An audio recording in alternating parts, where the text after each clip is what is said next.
I was reading sportsillustrated.com, and, of course, they talk about, the Clippers, Warriors, possible trade scenarios and things like that. This particular trade scenario to me at this point for the Clippers, specifically at this point, wouldn't make much sense for the Clippers. And the reason why I say that is because there's reports going on now, especially the last couple of days, in regards to the Clippers and the Warriors. And it's not just in regards to James Wiseman, as the video you heard me speak on maybe, a few days ago, less than a week ago. But there are reports that are resurfacing once again about the Clippers and Draymond Green.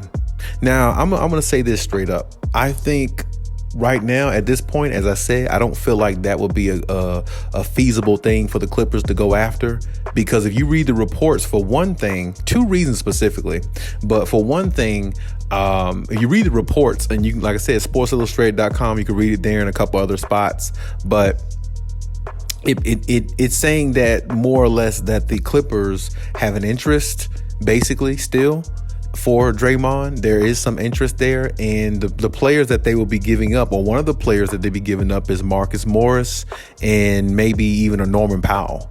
And, when I look at the Clippers right now, Norman Powell is one of those pieces that is really, playing, or at least the other night, specifically the other night, when they were playing the Utah Jazz, specifically the other night, they played the game, and Norman Powell was a big part of the reason why they won that game, and he showed up heavily. He showed up and played big minutes, and he put up a massive, he had 20 plus points, and he shot very efficiently. And there again, he's an NBA champion. He's won a championship in this league with Kawhi Leonard, I might add, on the Toronto Raptors, but he's got championship experience.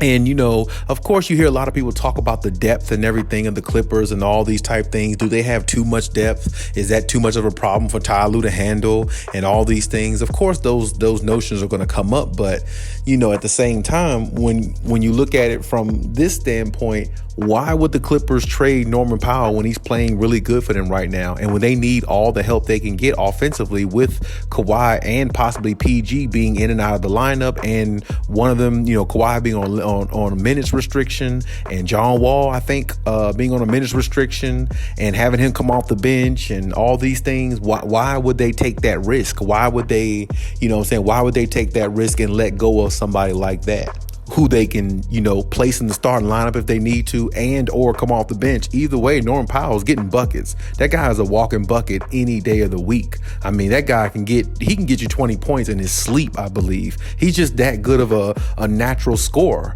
You see what I'm saying? And he's not very shy on defense either. I've seen him make some huge defensive plays at times too, especially, with the Toronto Raptors, and somewhat with the Clippers at times in certain regular season games, of course, that you watch. But even still, he's a valuable piece for them. And I don't really see him for Draymond Green being the issue, or being a good trade along with Marcus Morris. Marcus Morris is playing pretty decent, right now, so far early in the season as well. And I guess, I know you hear people say all the time, trade them while they still have value, and there's nothing wrong with that notion. There's nothing wrong with that statement, because a lot of times that's probably what you want to do if you think their value is going to decrease as time goes on. But I mean, at the same time, with this team, with the Clippers, you don't want to change too much of the culture either. Marcus Morris is a part of the culture, and no matter whether he plays consistently the way we want him to or not, he's still a big part of the Clippers culture. So if you're going to trade somebody like him, you might want to add him in a trade with somebody more like, what they're talking about, or what you heard about and me discussed about, with the Clippers in Indiana possibly getting Miles Turner. If you're going to trade him for more of somebody like that, that would be different. Miles Turner's younger. He's more athletic than Draymond Green. And, right now, I would say he has more of an upside, because Draymond is pretty much on his way out the league in the next couple years, if you ask me, if that long. So it's like, to me, it would be more feasible to trade him for somebody a lot younger who can last a lot longer on your team and can give you good, valuable gameplay for at least, for years to come, or, several more years down the road, rather than somebody like Draymond Green, who can only give you 1 or 2 good seasons, possibly, maybe just this season. And after that, it'd be it. Because last year in the playoffs and in the finals, he was scoring very, very minimal points. He really wasn't putting it. A lot of people was questioning his effort, and he just didn't look like the same player. You know what I'm saying? Along with Klay Thompson. So, Klay Thompson has more of an excuse because he had the 2 knee injuries, or the knee and the Achilles injury and stuff like that. But, Draymond is just really starting to look old and aging. You see what I'm saying? And his gameplay is really starting to show that. And me personally, I feel like Draymond's game really only fits what the Warriors need. At this point, the way his game is, the fact that he can't put up double-digit points barely, and, he's not playing to the same level, will be the point of trading for Draymond. He can do some good things for the Clippers, but the Clippers already have a lot of defense.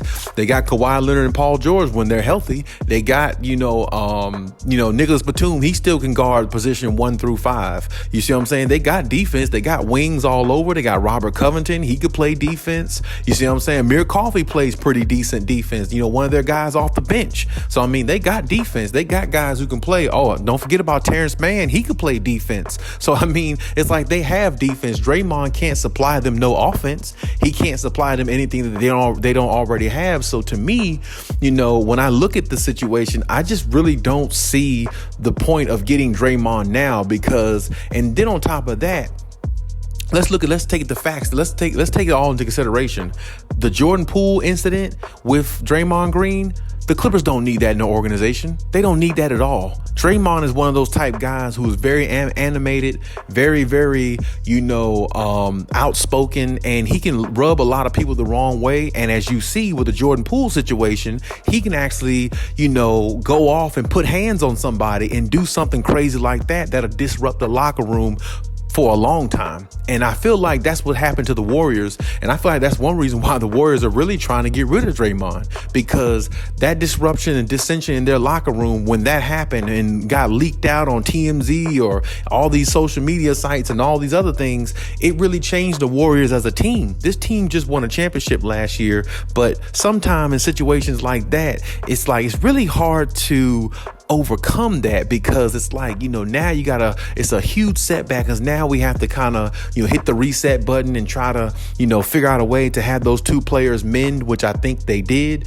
But at the same time, it's never going to be the same in that organization, because you had a veteran hit one of the young guys in the face, almost as if like this young guy was out on the street and they're playing street basketball rather than professional basketball. And the one thing you never really heard out the Warriors camp, just like the Spurs, you never really heard a lot about things like that, and the environment's never really been that bad based upon what we've known. And if it has been, it's never got leaked out to the public the way that it did. That situation looks so bad.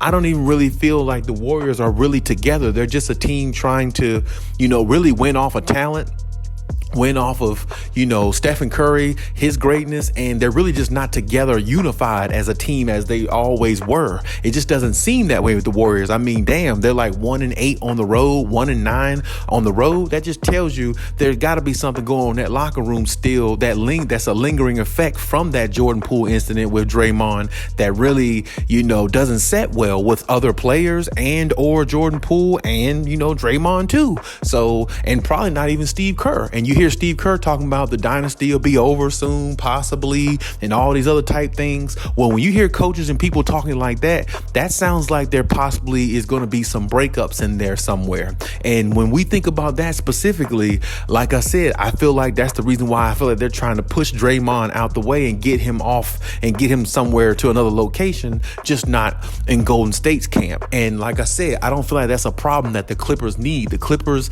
have their own issues with injuries, trying to get everybody on the same page, and just trying to every team got their own problems is what I'm saying. Every team got their own issues, their own things they're dealing with. They don't need any more distractions in the locker room than what they might already have. It's just the Clippers stuff isn't leaked out into the public, which is exactly how it should be. Keep everything in-house, and you work and build on it, and try to work with it, and then move on to the next and try to be better as you go forward. But Draymond's one of those type players. He can't play with every team. He can't be himself on every roster. And I can tell you, when you look at this Clippers roster, he would rub a lot of people the wrong way in the Clippers roster. And I really feel like he could be one of them type players if hypothetically, if the Clippers traded for him, unless he's on his best behavior and things like that, he can really actually ruin this team to me with his antics and certain things that he's doing. Because look, like I said, with the Jordan Poole incident, I feel like he actually ruined the Warriors from being a team that a lot of people envisioned being a lot better. And I can tell you, it's early in the season, but the fact that they only won 1 or 2 road games and they're the defending champions, that doesn't look good, especially when their counterpart who made the finals in the Boston Celtics look like one of the best teams in the NBA, and looks like they can barely be beaten half nights with 2 younger players, and they don't even have their coach from last year who committed such a crazy act and all that stuff that came out in reports about that, and they're still playing top-notch basketball as if Ime Udoka is still there. So I mean, you got to factor all those things in. The Clippers, like I said, just like every other team, have their own problems. They got their own issues in-house. Nothing's getting leaked out, things like that. You work it out internally, and that's how it's supposed to be. That's how a championship team is built. You know what I'm saying? You're going to go through things in the locker room, throughout the season, but you have to work through it, but you got to keep it private. You got to keep it in-house, and that's not something that's going on with the Warriors right now, and Draymond is a big part of that. Draymond can apologize or have apologized about the situation. They so-called let it go and all that, but something like that is almost unrecoverable at times, because as I said, people in the locker room are talking still, and there's got to be a gap in that locker room somewhere, because like I said, the fact that they're 1-9 on the road, it ought to tell you something's got to be wrong with the Warriors. You've never seen a Warriors team play that damn bad. I don't care whether they were missing Klay Thompson. I don't care whether Klay Thompson was playing and they missing Stephen Curry or Draymond was out. You've never seen a Warriors team look that bad or look this bad, just as a whole and in its entirety. And Jordan Poole, as I said, he's a pretty dope player. I'm not going to say he's not, but I don't really think he's a championship caliber type player. I just think that he was a part of a system that works well for a lot of players, and having the Splash Brothers makes life a whole lot easier for you. But either way, that's another story for another day. But I just don't feel like the Clippers should take on the responsibility of having a Draymond on their team, because if you trade a Marcus Morris and a Norman Powell, which they're suggesting on the website, when I read that, for Draymond, it's not even really feasible to me. I don't even think Draymond is worth that anymore. Now, Draymond might have been worth players like that maybe a few years ago, but how he played last year in the finals and how he's playing right now, and really how he played the last 2 seasons, really, I wouldn't say that he would be worth doing that. His defense is really good. Don't get me wrong. He still is a championship player, but the Clippers already have defense. And then on top of that, Marcus Morris plays defense. Norman Powell doesn't play the best defense, but he's like I said, he's not shy on defense. He will get dirty on defense if he need to. He's won a championship. So you're talking about somebody with championship experience in Norman Powell, and you're talking about somebody who already plays defense in Marcus Morris. He's just not as consistent on the offensive end. Well, Draymond's not consistent on the offensive end. So what would be the point of getting Draymond for those 2 players when both of them 2 players at this point in their career really is better than Draymond? I mean, is more valuable to their team than what Draymond is to his team. So I don't really see the purpose of the trade. I don't really see the purpose of any of it. I think the Clippers should just leave that alone. I think the Clippers probably more so will entertain the James Wiseman thing, because the center position is very, very thin. And in a lot of on a lot of teams in the NBA, because a lot of teams are playing small ball. So if the Clippers do decide to do that, which I don't know if they should do that either. Like I said, I don't believe they should go after James Wiseman myself. But regardless, as I said, if they want to get more depth in that area, that would make more sense than actually even the Draymond thing if they decided to, because like I said, Draymond is older. He's never been able to really score in his younger days as a player. He's always been a glue guy, defensive guy. He can make good passes. Don't get me wrong. He can make some championship caliber, just great passes when you need him to find people, but his attitude and his mentality can rip a locker room in half. And, Steve Kerr being the coach that he is, he put up with it for years. I don't think somebody like Ty Lue would put up with it at all. So, like I said, if they acquire somebody like him at this point in his career, especially the fact that Draymond's not as valuable as he was several years ago, I don't really see the purpose, and I don't really even see the need for them to even entertain it. But hey, that's my take on everything. Leave any comments in the comment section. Check out my other videos if you haven't. Also hit the notification bell, like, subscribe if you haven't as well. And hey, till next time.